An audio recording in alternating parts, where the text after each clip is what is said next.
Em nome de Jesus. Aleluia. Quero te fazer uma pergunta. Quem aqui já viveu problemas, ou vive problemas, ou tem medo de viver problemas? Põe aqui o braço no ar, né?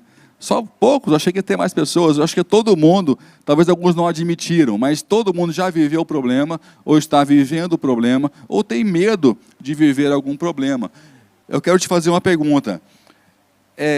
Caos, o que é o caos? Caos são os problemas, tudo que está desorganizado, tudo que está incomodando é quando o caos se estabelece.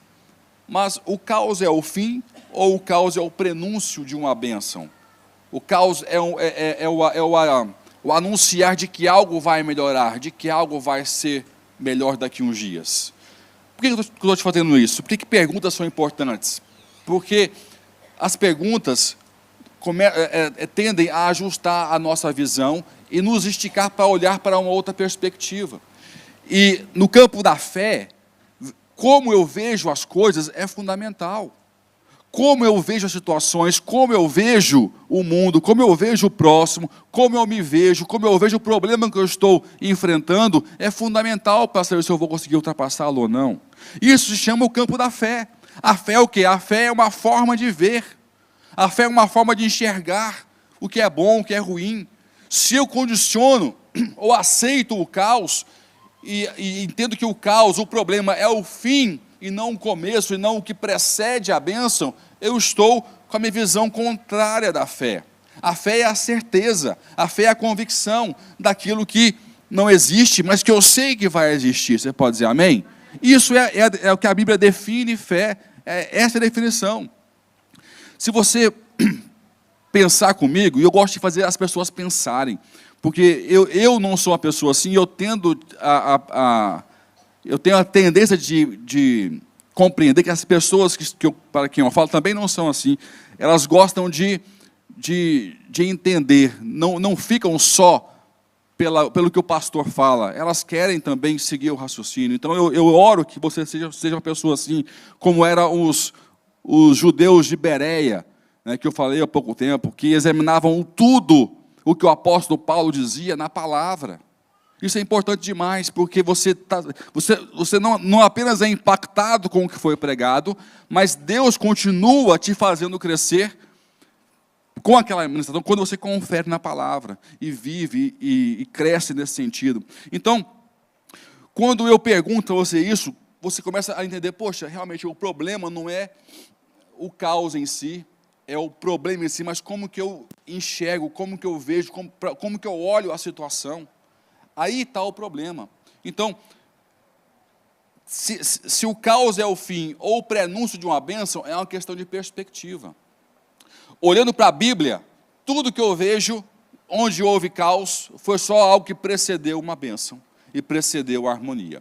Se você for estudar em Gênesis 1, versículo 1, fala que no princípio a terra era o quê?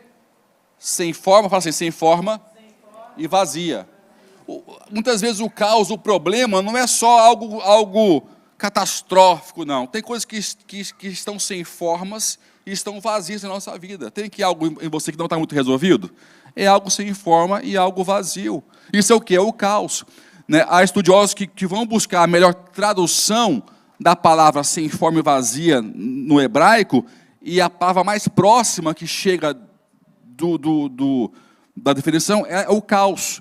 Então, é o caos, no princípio era o caos, e depois houve o quê? Ordem. Tudo no universo, isso o bispo Robson ensina, define-se entre caos, desordem e ordem, quando a palavra de Deus se manifesta. Então, tudo que tem caos, tudo que tem desordem, sem forma e vazia, quando a palavra de Deus alcança o caos, existe o quê? Ordem. Começa a se organizar as coisas. Então, se eu entender que o caos é o fim, eu estou liquidado. Mas se a fé encher o meu coração e eu entender que o caos é apenas algo que precede a bênção, porque a palavra de Deus vai encontrar o que está sem forma e vazia, vai encontrar o que está desequilibrado, vai encontrar o que está errado, então eu posso já glorificar, porque é o princípio da minha bênção. Se eu identifiquei o caos, é porque é apenas um passo anterior à minha vitória, à minha bênção e à minha conquista, em nome de Jesus. Você recebe isso aqui? Então celebra, meu irmão. Celebra. Começa a ajustar a sua visão. Fé é visão. Aí você se pergunta, por que eu oro às vezes, pastor, e as coisas não acontecem? A palavra explica isso. Tudo aquilo que pedires, o quê? Crendo. A oração não pode ser de qualquer jeito. Quem aqui pode admitir que já orou derrotado muitas vezes aqui? Eu já orei perdendo já a batalha. Eu já orei várias vezes sem fé nenhuma. Orei chorando, orei descrendo. Como é que Deus responde? Ele fala assim, eu respondo toda oração. Tudo que pedirdes em meu nome, crendo. A oração, isso chama-se a oração da fé. Não é senão qualquer oração era atendida, não. Tudo que pedirdes em meu nome, crendo. O crendo aqui tem a ver com fé, ou seja, já visualizando a sua bênção, já tendo a convicção de que o Deus que te motivou a orar crendo é o mesmo que vai te entregar essa vitória. Então, o diabo, ele batalha nos tornando míopes a nível espiritual o tempo todo. É uma batalha espiritual. A sua visão é um campo de guerra, que o diabo quer tomar conta e o céu quer dominar também. Só que você tem que deixar o Espírito Santo ungir os seus olhos. E não entender que o caos, que o problema, que o que está sem forma e vazio é o fim, mas só o começo da sua história. Você pode dizer amém? Fala a Bíblia que tudo na vida é pela fé e não por vista. Confere depois em 2 Coríntios 5:7. 2 Coríntios 5:7. Nós não nos guiamos por vista, mas pela fé. Você só consegue ir além se você parar de decidir baseado naquilo que você vê. Só quem se guia pela fé, pelo que vê espiritualmente, pode pisar depois no solo do milagre. Quem não se guia assim, está sendo governado por emoções, por sentimentos. Como eu falei no outro domingo, quem que não esteve aqui no domingo passado, ouça a pregação, está no YouTube, está no meu canal, está no canal da Sara, que é normalizando o que não é normal. O mundo vem normalizando muitas coisas que não são normais, que não deveriam ser espirituais. Pecados foram normalizados. E nós nos governamos mais por dores, por experiências, por traumas, do que por fé. Se você olhar para dentro, você vai ver que tem muitas coisas que você não faz, você não escolhe, porque tem um trauma no passado que fala mais alto do que a fé hoje na sua vida. Não vou fazer isso porque eu tive um trauma. Não vou mais namorar porque eu tive um namorado que me machucou. Você está se guiando por quê? Pela dor, pelo trauma e não pela fé de que Deus tem algo melhor para a sua vida. Então isso tem se normalizado. Sabe? Eu não vou mais me entregar a ninguém. Não vou mais amar minha esposa como eu amava antes porque ela me machucou. Você está se guiando pela dor. Está se guiando pelo trauma e não pela fé. Nós não nos guiamos por vista, mas nos guiamos pela fé. Caos financeiro. Eu não gosto de falar de dinheiro. Eu tenho uma aversão sobre isso. Mas é importante porque as pessoas vêm para a igreja com dor financeira o tempo todo. O tempo todo tem um crente passando um perrengue. E eu lido com muita gente. E o que eu descobri? Que o problema não é o quanto ganha, é o quanto se gasta. Tem gente que ganha 4 mil, está com perrengue sofrendo. 6 mil está com perrengue sofrendo. Mas tem pessoas que ganham 600 e 500 e não está sofrendo. Está em paz. Então o caos financeiro, olha o silêncio na igreja. Que não tem nenhum que não está com perrengue aqui. Por quê? Nosso problema não é dinheiro. O caos financeiro não é por causa do dinheiro que não entrou, é por causa do dinheiro que saiu que não tinha que ter saído. Para acompanhar a vaidade da igreja, para acompanhar o que o outro irmão conquistou que eu não tenho. O Diego falou aqui sobre isso agora. É o aceitar o que Deus entregou para hoje. Quando Ele entregar algo para você para hoje, Ele está dando tudo o que você precisa, não o que você quer. É diferente. Tudo que eu preciso para viver. E tudo que eu preciso envolve o quê? Saber esperar, saber querer ter e não ter. Não me guiar pelo que o outro tem, mas pelo que eu posso ter. Então, isso é tratamento de Deus. Então, se você não organizar a sua emoção, a sua vaidade, a sua baixa autoestima, tentar suplantar a sua baixa autoestima comprando, fazendo o que você não pode, você nunca vai ser um bom gestor. E não sendo um bom gestor, você nunca vai resolver o caos financeiro na sua vida. O problema do mundo não é dinheiro, é gestão. Eu quero ouvir um amém. Não quero falar sobre isso hoje, eu quero só pincelar, porque o caos precede a bênção. Se eu não aprender o que Deus quer me mostrar com o caos, eu não vou conseguir viver a abundância. Eu conheço, isso não é teoria não, pessoas que conseguem, tem gente que tem graça para ganhar dinheiro, consegue fazer fácil, multiplicar fácil, e o cara chora com 1.000, chora com 2.000, chora com 3.000, chora com 4.000, o cara abre uma empresa, fatura 100.000, 200.000, e está chorando todo dia. Por quê? É um modelo que ele aprendeu de desenvolver e gerir recursos.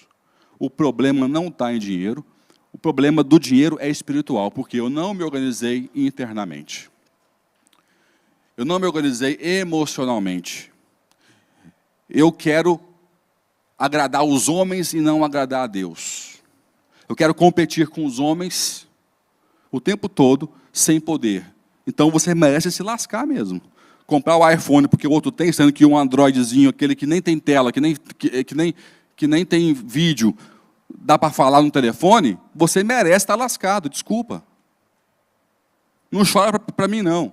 Então o caos precede a bênção quando eu aprendo com o caos. Quando eu deixo a palavra de Deus entrar na minha vida. Você pode dizer amém? Mesmo sem querer, você pode aplaudir o Senhor?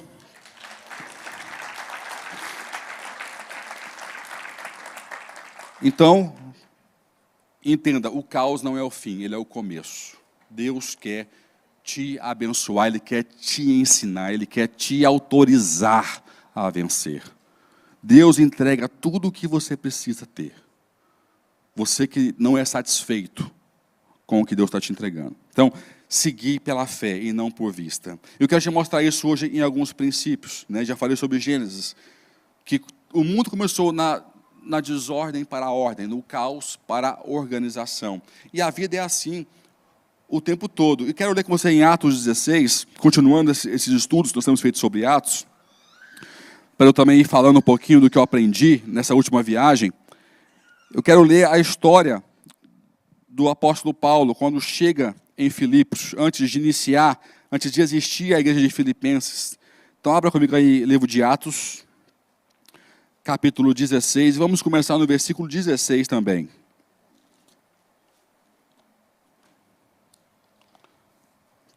Quem encontrou aí diz amém. Quem não tem Bíblia fala misericórdia. São muitos, hein? São bastante, que já nem usa a Bíblia. Nem no telefone, irmão. Faz aí um download rapidinho, pelo amor de Deus. Não pode dizer que tem. Atos 16, verso 16. Vamos ler juntos. E quero comentar e embasar o porquê que eu creio que cada vez que Deus permite o caos, é um prenúncio para a vitória, é um prenúncio para a minha bênção. Eu quero te animar hoje com essa revelação. Indo nós ao local de oração, saiu-nos ao encontro uma jovem que tinha um espírito de adivinhação, a qual, adivinhando, dava grande lucro aos seus senhores. Ela, seguindo a Paulo e a nós, clamava, dizendo: estes homens que nos anunciam o caminho da salvação são servos do Deus Altíssimo. E isso fez ela por muitos dias. Paulo, porém, incomodado, voltou-se e disse ao Espírito: em nome de Jesus Cristo, ordeno-te que saias dela. E na mesma hora saiu. Vendo os senhores da jovem que a esperança do seu lucro estava perdida, prenderam Paulo e Silas e os levaram à praça, na presença das autoridades. Apresentando-os às autoridades, disseram: estes homens, sendo judeus, perturbaram a nossa cidade e nos pregam costumes que não nos é permitido receber nem praticar, visto que somos romanos. A multidão levantou-se unida contra eles. E as autoridades, rasgando-lhes as roupas, mandaram açoitá-los com varas. Havendo-lhes dado muitos açoites, lançaram-nos na prisão, ordenando ao carcereiro que os guardasse com segurança. Ele, tendo recebido tal ordem, lançou-os no cárcere interior. Ele lhes prendeu os pés no tronco. Perto da meia-noite, Paulo e Silas oravam e cantavam hinos a Deus, e os outros presos os escutavam. De repente, houve um terremoto tão grande que os alicerces da prisão foram abalados. Abriram-se todas as portas e foram soltas as correntes de todos. Acordando o carcereiro e vendo abertas as portas da prisão, tirou a espada e quis matar-se, pensando que os presos tinham fugido. Paulo, porém, gritou: não te faças nenhum mal, todos aqui estamos. O carcereiro pediu luz, saltou para dentro e, todo trêmulo, prostrou-se diante de Paulo e Silas. Então tirou-os para fora, dizendo: senhores, que é necessário que eu faça para me salvar? Responderam eles: crê no Senhor Jesus Cristo e serás salvo, tu e a tua casa. Então lhe pregaram a palavra do Senhor e a todos os que estavam em sua casa. Tomando-os o carcereiro consigo naquela mesma hora da noite, lavou-lhes as feridas. Então logo foi batizado ele e todos os seus. O carcereiro levou-os à sua casa, pôs-lhes a mesa, e na sua crença em Deus, alegrou-se com toda a sua casa.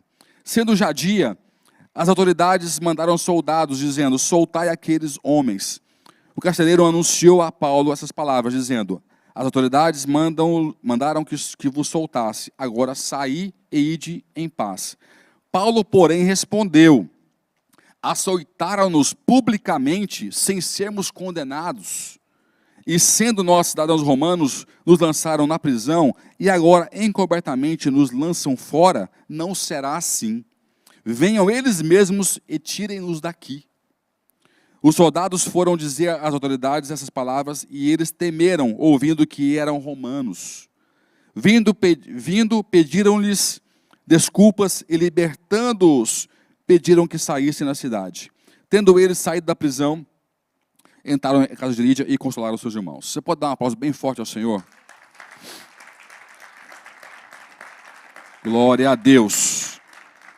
A própria história fala que ela começa com a situação de caos, desordem. Eles só queriam orar. Aí vinha um endemoniado e pregava e falava quem eles eram, e foram açoitados e tudo mais. E de um caos, a palavra de Deus entrou no meio do caos. Se você for olhar para Gênesis, Deus falou assim: e disse Deus haja luz. Ele disse a palavra no meio do caos. Ele não esperou tudo resolver para liberar a palavra. Não, no meio do caos a palavra foi declarada. Aqui como Paulo, no caos ele pregou o evangelho, e quando o evangelho é anunciado no caos, o caos começa a querer se mexer, tudo abala, tudo agita-se, até que depois no final a ordem se estabelece e eles são honrados aonde eles foram humilhados. Olha para cá. Sempre que você viver um caos, viver humilhação e tratar essa humilhação, tratar esse caos com a palavra de Deus, você vai ser honrado e exaltado nesse caos que estava anteriormente, em nome de Jesus. Ele vai ser a base da tua vitória, o degrau da tua subida, em nome de Jesus. A palavra de Deus, ela fala isso para a gente. Então eu quero te dar aqui 3 pontos importantes que mostra que o caos, ele é o prenúncio da nossa vitória. Primeiro ponto: para que venha a vitória, venha a bênção, é preciso haver abalo. É preciso haver uma agitação, abalando para organizar. Quem ouviu a frase, é preciso piorar para melhorar? Quem já ouviu? Muitos falam isso, é preciso piorar para melhorar. Porque às vezes quando você vai mexer a situação, o que estava ruim fica pior ainda. Porque é a forma como Deus trata. Eu não estava lá, eu não vi como é que foi que Deus criou o mundo. Mas eu imagino que se aquilo era sem forma, era vazia, quando Ele deu a ordem, tudo começou a mexer. Por um tempo virou uma bagunça aquela situação. Até que algo ficou pleno, ficou agradável, ficou harmonioso. Então, quando a palavra de Deus chega onde tem caos, as coisas se irritam, se agitam, o demônio fica nervoso, as pessoas ficam nervosas, a família não te aceita, a sua mulher não quer te ouvir, o filho está rebelde. Há uma oposição, mas é preciso abalar o que está errado para que o que é correto venha se estabelecer. Você pode dizer amém? Porque o caos ele está firmado em pilares. Pilares esses que são contrários à palavra de Deus. Vou repetir. O caos, a ruína, a crise financeira, a crise amorosa, a crise espiritual. Ela tem crise, ela é o caos porque ela está firmada em pilares morais, pilares espirituais que são contrários à palavra de Deus. Então, por que piora? Porque eu tenho que demolir esses pilares. Então, o caos é uma construção errada. Há algo construído, sim ou não? O caos é uma construção errada. É uma construção que não deveria ter sido construída. Então, para corrigir, eu tenho que fazer o quê? Quebrar os pilares que estão errados. Então, na sua vida, meu irmão, se você quer mudar alguma coisa, identifique os pilares que estão errados e têm que ser corrigidos, partidos, demolidos na sua história. Você pode dizer amém? Se você não tiver coragem para demolir os pilares que estão errados, os pilares de Deus não vão ser estabelecidos. Entenda isso. Para sair do caos, eu preciso quebrar os pilares que sustentam o caos. Faz ou não faz sentido? Eu tenho que ter coragem, honestidade, vontade e fé. Por que fé? Porque a fé é que me dá motivação para quebrar um pilar. Sem fé, se eu quebrar um pilar, eu vou achar que eu vou morrer. A fé me dá motivação para dizer, olha, eu quero esse pilar porque eu tenho o melhor. Deus me deu uma visão diferente. Eu não preciso desse princípio, desse valor, dessa prática na minha vida. Tem uma melhor que Deus quer me entregar. Então eu vou quebrar esse pilar, em nome de Jesus. Eu lembro que uma vez, nós passávamos uma crise financeira muito grande. Aliás, sempre na nossa vida a gente passou uma crise financeira muito grande.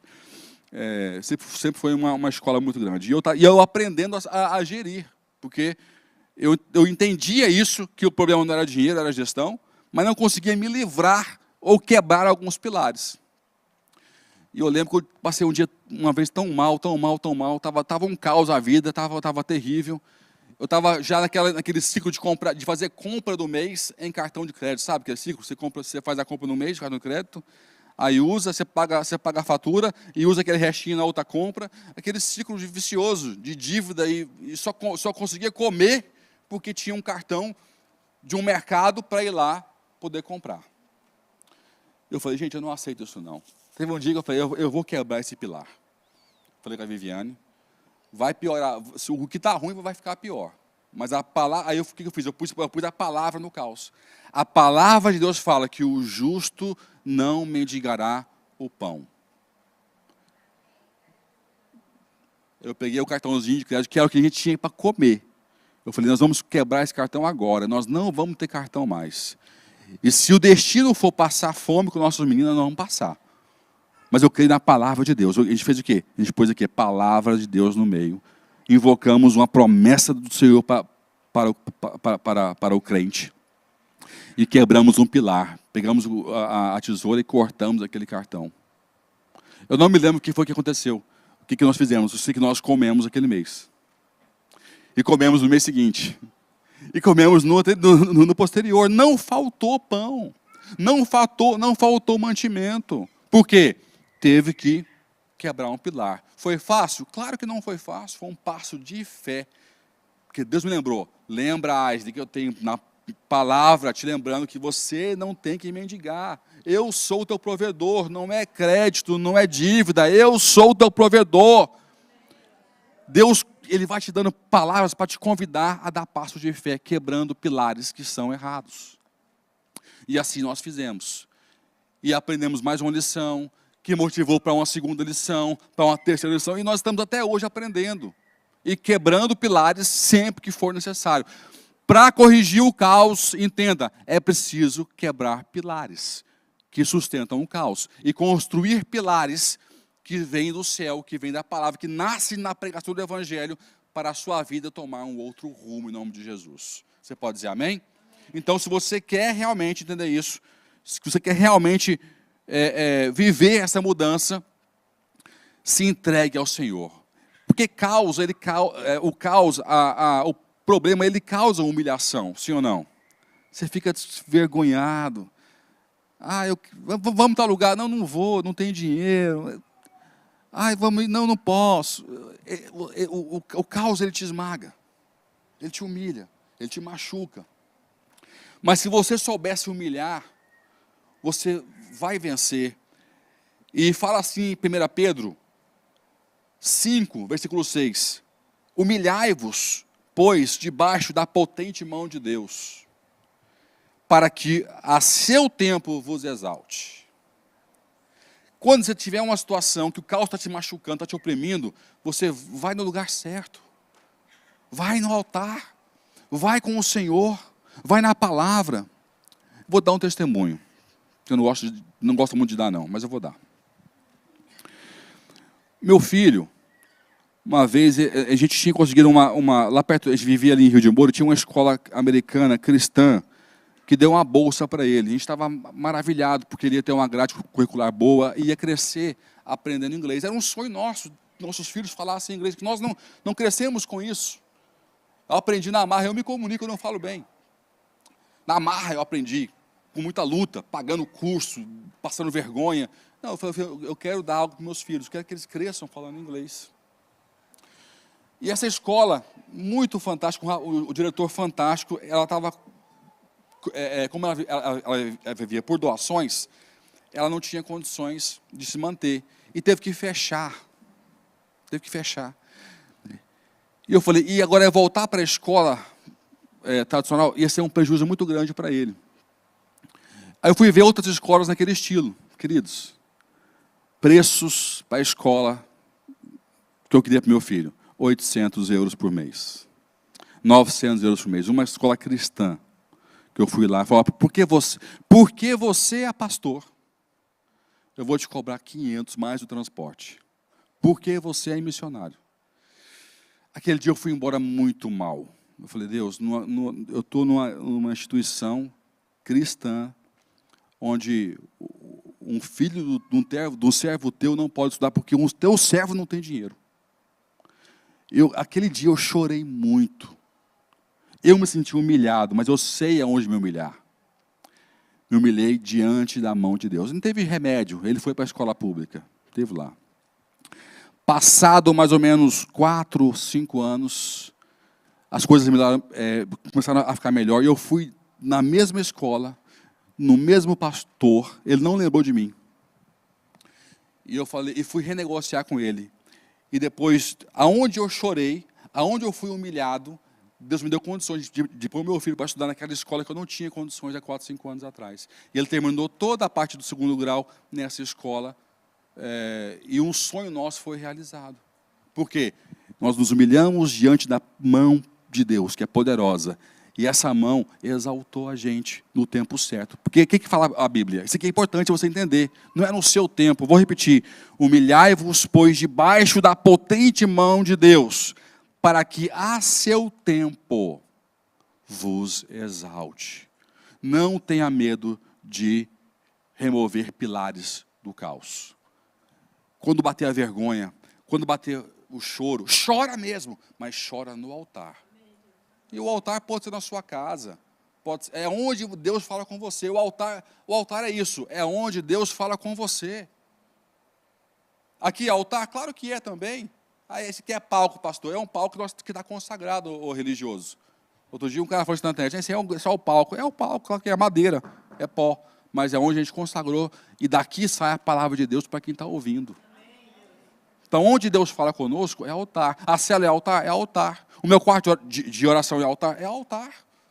Altar é onde Deus fala comigo. Então, onde Ele fala comigo, vamos chorar, vamos confiar, vamos nos humilhar, porque Ele, a seu tempo, Ele vai te exaltar em nome de Jesus. Você pode dizer amém? Pode aplaudir e exaltar o Senhor em nome de Jesus. Fala assim comigo, abalar. Fala, abalar para organizar. É importantíssimo. Quebre os pilares que sustentam o caos e deixa Deus te exaltar. Segundo ponto, você vê que há um terremoto, quando Paulo e Silas estão louvando ao Senhor, há um terremoto em um só local. Por que eu sei que é um só local? Deus podia usar um terremoto em toda a cidade, sim ou não? Para poder libertar Paulo. Mas o que acontece? Todas as casas em volta iam cair. Mas fala o texto que ele saiu de lá e foi para a casa do carcereiro, jantou com ele e voltou. Então a casa do outro estava inteira. Então o terremoto foi aonde? Foi só na prisão. Deus, com o seu poder supremo, abalou só a prisão para que ela ruísse, para que ela caísse. Então, um princípio que Deus faz para nos tirar do caos é desafiar a lógica. Ele desafia a lógica, mostra para você quem Ele é, o Deus que você serve, e o seu testemunho edifica várias pessoas. Você pode dizer amém? Então, deixa Deus desafiar a lógica na sua vida. Se você não enxergar com os olhos de fé, você não vai conseguir experimentar situações que podem desafiar a lógica na sua história. Eu não sei explicar, eu sei que a nossa história desafia a lógica em todos os sentidos. Começando a nível ministerial. Né? Muitos me conhecem há muito tempo, sabem que eu sou uma pessoa tímida e sempre fui gago. Então, o último local que eu pensaria ser usado por Deus para servir a Deus seria pregando, seria ensinando. Como é que um gago vai ensinar publicamente, na internet transmitindo? Então, Deus ele desafia a lógica para mostrar que Ele está fazendo. E eu louvo a Deus por isso. E eu me expus a essa vergonha para que Ele se manifestasse. Você não sabe o que é o estômago de um gago quando sobe e pega o microfone, meu irmão. Nós não temos estômagos. Vai aqui para trás o estômago, de nervoso, de medo. Você não sabe como é que vai ser a frase até o final. Você não sabe, é um pânico. Mas a gente confia e se humilha e está disposto a passar a vergonha para poder exaltar o que é mais sublime, soberano e poderoso, que é o Senhor. Desafiando a lógica para tornar evidente que Ele faz. Assim foi no nosso ministério, no nosso casamento, na nossa vida financeira, como pais com nossos filhos, quebrando tabus, quebrando paradigmas. Como nós criamos o nosso filho, os nossos filhos, quebra todas as crenças que ensinaram a gente a criar nossos filhos. Eles são crentes porque Deus quer, porque a gente, olha, nunca obrigou nada, nunca obrigou a ler Bíblia. Gente, nós sempre dependemos muito de Deus, oramos muito a Deus. E tentamos apaixoná-los com a nossa paixão. Você fazer o seu filho ler, cumprir e tudo mais, mas você não é apaixonado, ele vai ler a Bíblia com uma fraude em casa. Não tem como essa criança ser crente.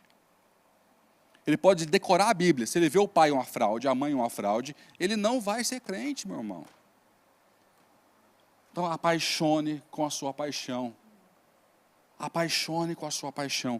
Deixa Deus te usar para desafiar a lógica do sistema, a lógica que o mundo obedece, a lógica financeira, a lógica do orgulho, a lógica da vaidade, a lógica do bateu, levou. Perdoa, ama. Anda a segunda milha, como fala a palavra de Deus. Se alguém te chama para andar 1 milha, ande 2 milhas com essa pessoa. Surpreenda quem está ao seu lado. Faça melhor. Desafie a lógica, desafie o que é normal. E Deus vai te usar. Escuta essa frase, eu até escrevi. Em situações adversas e inóspitas, papéis e posições são reordenados. Chefe vira servo e servo vira chefe. Por quê? Quando Deus permite o caos, quem tem Deus brilha, quem não tem foge. Vou repetir. Quando Deus permite o caos, quem tem Deus brilha, quem não tem foge. Em situações adversas, caóticas, é só quem tem amor de Deus é que aparece. Porque quando está tudo organizadinho, aí a política sobrepõe, o dinheiro fala mais alto, e quem é bom de verdade se afasta, deixa tudo acontecer. Mas quando o pau quebra, quando vem um caos, quando vem uma crise, os que estão fora, os que estão fora do radar começam a aparecer e assumir as posições que tem que assumir. Por quê? Porque Deus tem que fazer o caos existir para poder fazer brilhar aqueles que são dele. Não se acovarde quando você vê o caos e Deus pôr fogo no seu coração para fazer parte de alguma reconstrução. Quantas vezes nós já entramos em casamentos que tinha um caos na relação? Um caos. Divórcio certo. Divórcio garantido. Problemas cabeludos que não tinham solução. E nós íamos lá pela fé, que nós também não sabemos o que falar com as pessoas. E Deus, devagarzinho, usando as nossas palavras, testemunho, conselhos, ia revertendo a situação, até que aquilo ficasse melhor do que estava antes. E a palavra dele imperasse naquele momento. Então, isso é maravilhoso, queridos. Deus, ele faz criar terremotos em um só local, para evidenciar a sua glória e o seu poder. Então, para de ficar se medindo pela lógica, pelo palpável. Isso é se guiar por vista e não pela fé.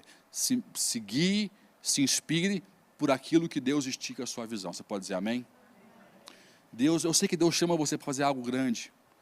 Ele te faz sonhar, ele leva a sua visão para algo lá na frente, no futuro. Aí quando você pensa no primeiro passo hoje a ser dado para viver isso no futuro, você faz o quê? Você se recua, dá um passo para trás.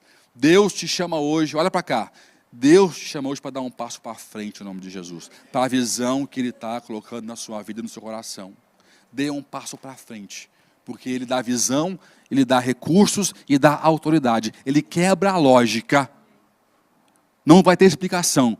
Aliás, vai ter uma explicação. Foi o Senhor, foi Deus, foi Jesus que operou em minha vida. E ponto final. Você pode dizer amém? Então celebre, exalte ao Senhor. Oh, aleluia.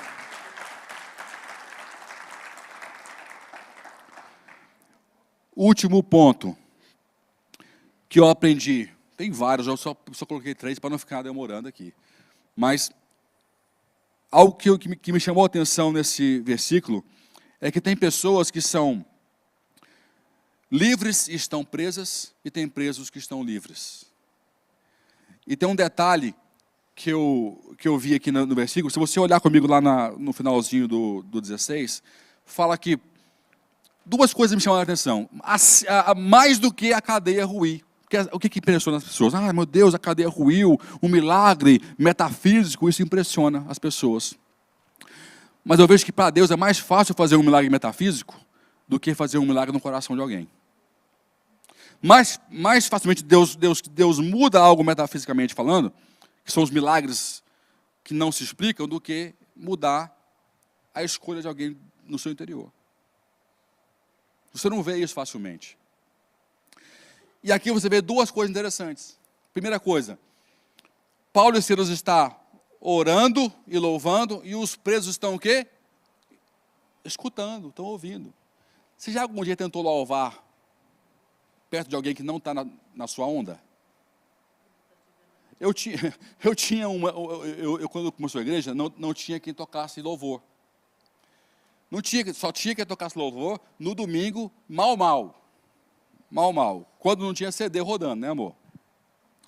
E aquilo me revoltou. Eu falei, não é possível que ninguém vai, não tem uma pessoa para sexta-feira, para quinta-feira. Eu comprei um violão de 50 euros e comecei a decorar músicas.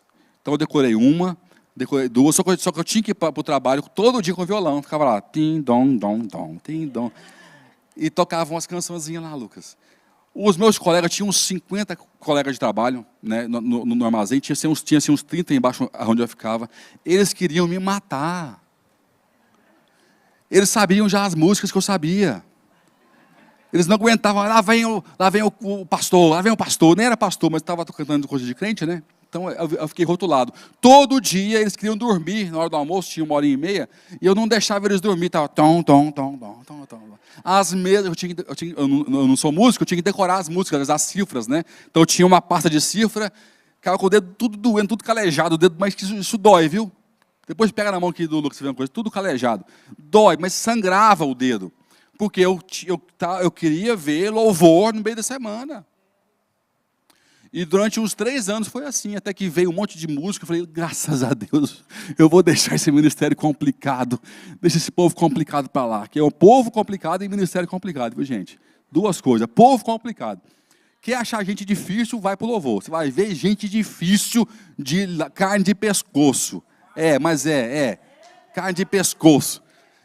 Aí eu falei, graças a Deus, fui liberto, Senhor, vou sair do louvor, aleluia. Aí eu fui ser pregador, glória a Deus. E aí, o que acontece? Quando a pessoa não está na sua onda, eles reclamam, eles chiam, eles enchem o saco. Não querem. Então, e eram prisioneiros. Gente, já viu, eu sei que tem prisões que são injustas, sim ou não? Mas vamos falar a verdade, não é a maioria que está lá que é inocente. Está na prisão é por quê? É porque mereceu, alguma coisa fez de errado. Então, o perfil não deve ser fácil. Agora, imagina um cara crente louvando num presídio e todo mundo caladinho ouvindo o louvor. Já começou aqui um milagre, porque eles não se opuseram à oração de Silas e Paulo, não se opuseram ao louvor de Silas e de Paulo. Eles começaram a ouvir e internamente participar desse louvor. Segundo milagre. Você já viu preso, pessoas que não têm boa índole, ter chance de fugir e não fugir? As cadeias todos podiam ter fugido. Os caras estavam lá, talvez alguns até com pena de morte, não sei. Paulo, por nada, apanhou, levou uma surra publicamente, sem provar ainda que era culpado, apanhou na praça. Quanto mais outros que tinham crime grave, matou alguém e tudo mais, ia ser morto. Um cara desse, a porta abriu, ele não vai fugir? Não vai perna para quem a gente quer? Os caras não fugiram, meu irmão. Por quê? Atente isso aqui. Eles encontraram liberdade aonde eles estavam presos. Sim? Tá bom assim? Eles encontraram liberdade no lugar da prisão deles. O que eles ouviram deram uma liberdade de espírito que eles nunca sentiram em toda a vida. Ele falou, eu prefiro ficar aqui nessa prisão, sentindo o que eu estou sentindo, do que sair da prisão e deixar de ouvir e sentir o que eu estou sentindo. Para mim, esse milagre é maior do que a cadeia cair. Você me perdoa. Para mim, isso é muito mais poderoso. Então, tem pessoas que, se souberem deixar Deus tratar, vão ser libertos, livres, mesmo que o mundo fala que é prisão, que é caos, você vai ser livre no caos, vai ser livre na tribulação, vai ser livre no problema. Deus vai te dar paz. A paz que excede todo entendimento, é essa paz.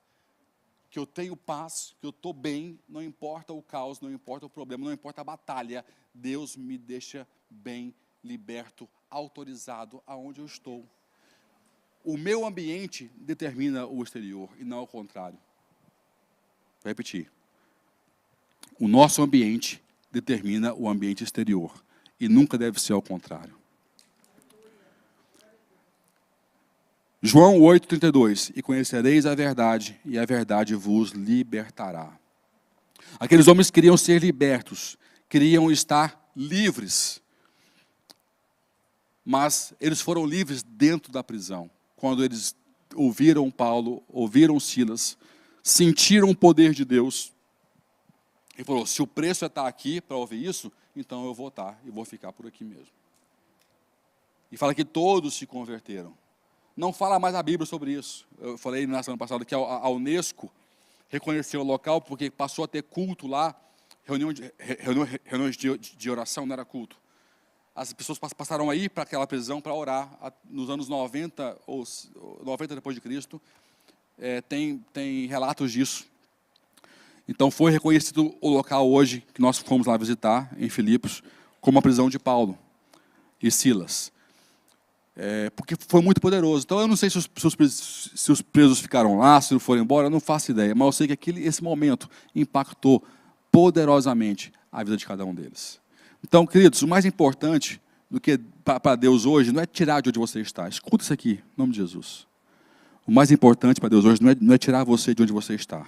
É mudar a prisão interior que está dentro de você.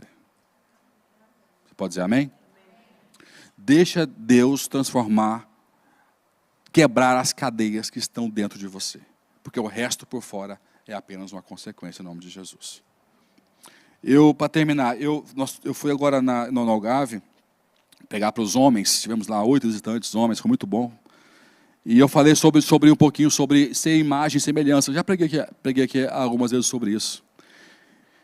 E falei sobre a palavra imagem, que quer dizer tselen, que quer dizer projeção de Deus, aquele que projeta, aquele que reverbera. E o que Paulo fez foi isso, ele foi um projetor do que estava nele para as pessoas. Né? Como está aqui a projeção. Hoje, por que não tem imagem aqui hoje? Foi de Deus. Para entender que se não houver comunicação entre o computador e o aparelho, não tem imagem aqui fora. O mal da igreja hoje é isso, é um projetor pronto para trabalhar, sem informação chegando até ele.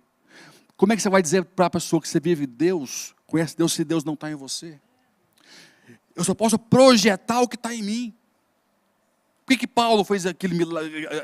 Paulo e Silas viveu algo fantástico? Porque eles estavam cheios de alguma coisa. Cheios de Deus, cheios de unção, cheios da palavra. Então eles tinham o que projetar. O mal é sermos grandes projetores, com grandes resoluções, mas não temos algo para projetar. Eu não convido Deus a estar em mim para poder projetar para o próximo o que está em mim. Falar nem sempre é o mesmo que projetar, porque os escribas falavam, os fariseus falavam, mas eles não projetavam o que estavam neles. E assim eles viram Jesus, quando começou a falar, falou, esse fala, mas fala como quem tem autoridade, não fala como os fariseus, porque é Emanuel, é o Deus conosco. Deus conosco, aquele que está em nós para projetar através de nós. Quer viver essa realidade? Quer ser livre sempre, não importa a situação, não importa o caos, seja cheio de Deus. Seja livre e também libertador, porque quando eu tenho Deus, eu sou livre. E quando eu tenho Deus, eu projeto. Quando eu projeto, eu liberto alguém. Eu libero alguém de uma prisão. Eu libero alguém de um cárcere. Por quê? Porque a verdade libera. A verdade, que é a revelação, ela quebra toda a cadeia, ela quebra todo o cárcere. Você pode dizer amém? Então, se eu projeto o que está em mim para o outro, eu estou sendo canal de libertação para quem está ao meu próximo. O que fala a palavra de Deus? Se você expulsar um demônio e a pessoa não se converter, o que acontece? Vem outros 7 vezes piores do que eles e traz. Por quê? Porque não houve o quê? Revelação. Não houve o quê? Verdade. Se não houve verdade, não houve o quê? Libertação. Aquilo é temporário, não é efetivo. Quando eu entendo, quando eu retenho a verdade, eu viro a chave, eu quebro os pilares do caos, para que outros venham ser construídos, eu estou sendo liberto de verdade. Então, escuta isso. Ensinar alguém algo novo de Deus é muito mais forte do que expulsar um demônio. Vou repetir. Ensinar alguém uma verdade nova sobre Deus, uma revelação de Deus, projetar o que está em você para o outro é muito mais poderoso e forte do que expulsar um demônio. Você pode expulsar um demônio, ele pode voltar. Se você coloca a revelação, se você evangeliza, não tem demônio que beira ali mais. Você destronou um principado, não foi uma força do mal, não. Um principado foi destronado. Porque conhecereis a verdade, e a verdade o quê? Vos libertará. Então, não importa o caos, importa que Deus libere a sua mente, o seu coração, a sua alma, para você ser livre aonde você estiver, em nome de Jesus. Isso aqui é importante. Então, seja uma pessoa que é a imagem de Deus. Que Deus use para projetar o seu amor, a sua palavra, a sua presença, a sua autoridade, o seu ensinamento, a sua bondade em nome de Jesus. Amém? Eu quero que você fique de pé onde você está. Eu quero orar com você. Eu quero que esses 3 pontos, essas 3 revelações venham ser 3 pilares na sua vida. De sempre estar pronto para abalar o que for preciso para poder organizar, quebrar pilares. Sempre desafiar a lógica, se a fé pedir você. Sempre desafie a lógica, se a fé pedir que você a desafie, em nome de Jesus. E se for preciso, Deus faz um terremoto num só local, para te dar vitória e te dar livramento. E sempre tenha um compromisso com a verdade e com projetar o que Deus tem em você. Primeiro ponto, ter Deus em mim. Eu não posso projetar algo que não está em mim. Segundo ponto, projetar aquilo que está em mim. Porque não importa o caos, não importa a adversidade, não importa o Golias que vai se levantar, eu vou ser sempre livre aonde eu estiver. Vocês acham mesmo que alguma prisão prendeu Paulo? Até mesmo em Roma, a última que ele ficou, até ser decapitado, ele morreu livre. Nada prendeu aquele homem, nem os outros. Porque não é o cárcere que te prende, é a tua mente, é a tua emoção, é a revelação. Paulo morreu livre, morreu como ele queria, ele se entregou ali, morreu como ele queria. Combati o bom combate, encerrei a carreira, guardei a fé. Escreveu aonde? Na prisão, livre. Até hoje ele fala, porque Deus assim quis. Não importa as grades, não importa os obstáculos, não importa as prisões. Importa o que Deus está fazendo dentro de mim. A revolução que está acontecendo dentro de mim. Deixa Deus mexer dentro de você, meu irmão. Meu irmão, mergulha para uma atmosfera espiritual em nome de Jesus. Quero te convidar isso hoje. Com autoridade, mergulha. Não fique só no racional. Mergulhe para o espiritual. Mergulhe para o campo da fé. Fé é isso, fé é o salto. Fé é quando a lógica termina e eu tenho que continuar vendo. E eu preciso saltar. Saltar. Saltar. Não se refreie, salte para os braços do Senhor. Salte para a sua palavra. Salte para Jesus. Salte para o Evangelho. Só quando a palavra entra no caos é que o caos se estabelece como organização. A palavra de Deus só ela pode organizar o caos. Assim como eu falei hoje, quando eu não sabia o que fazer, eu invoquei uma palavra que me trouxe fé. O justo, não o justo perfeito, justo, justificado pelo sangue de Jesus. Entenda isso, igreja. Quando você fala assim, eu sou justo, não é porque eu não tenho pecado, é porque o sangue de Jesus me justificou. E para Deus eu sou justo porque Jesus me justificou. Então o justo, que é justificado pelo sangue de Jesus, não medigará o pão. Eu peguei essa palavra, uma só palavra, um só versículo, curtinho. Eu falei, é isso, eu vou mergulhar, eu vou saltar, eu vou para dentro, é isso. E eu mergulhei, e eu não me arrependi, porque fé é saltar para uma revelação que Deus te deu, fé é saltar para uma palavra que Deus te entregou, fé é saltar. Hoje é o dia de você saltar, porque nós temos muitos testemunhos no passado e nos dias de hoje presentes, que mostra que vale a pena confiar no Senhor, vale a pena expor o nosso caos, a sua palavra, porque do caos vem o que? A excelência, a organização, vem a conquista, vem o milagre, para você contar para quem está ao seu lado e exaltar o seu grandioso Deus em nome de Jesus. Quero te convidar agora onde você está a fechar os seus olhos, fazer uma oração e apresentar ao Senhor aquilo que está sem forma e vazio, que há o caos, os pilares errados. Você vai convidar agora a você mesmo a quebrar, a fazer um divórcio com esses pilares errados, com esses princípios errados. Você vai se divorciar deles e vai substituir por coisas nobres, coisas do Altíssimo, princípios que só o Senhor pode pôr no seu coração, e você vai mergulhar com um passo de fé.